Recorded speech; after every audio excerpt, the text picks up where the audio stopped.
Quel est ton problème majeur de cette méchanceté? Haklısın, anlamıyorum ben de.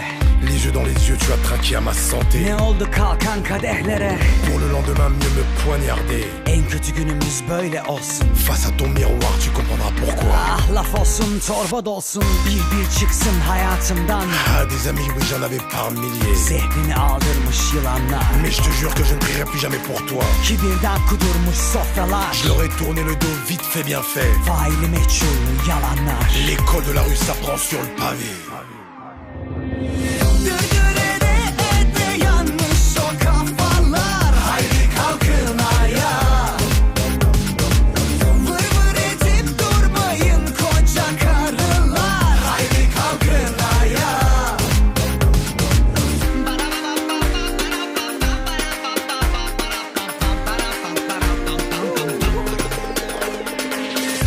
Devant ta porte avant de critiquer. Sen mutsuz değil umutsuzsun. J'ai le plus souffert dans ma vie quand ils m'ont enfoncé. Kendinden korkutulmuşsun. Préféré tourner la page avant d'être enfermé. Şükretmeyi de unutunca.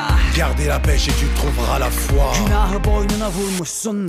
Bir çıksın hayatımdan. Ah, des amis oui j'en avais par milliers. Zehrini aldırmış yılanlar. Mais je te jure que je ne prierai plus jamais pour toi. Kibirden kudurmuş sofralar. Je leur ai tourné le dos vite fait bien fait. Faili meçhul yalanlar. L'école de la rue s'apprend sur le pavé.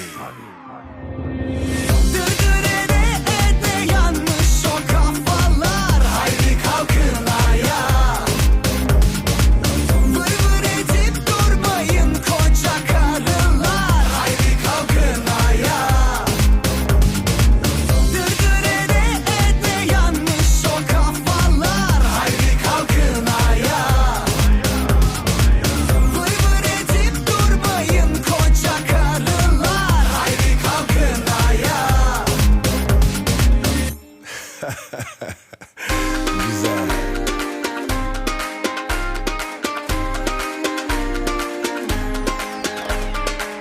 En kötü günümüz böyle olsun. Pour le lendemain mieux me poignarder. Ah, laf olsun torba dolsun.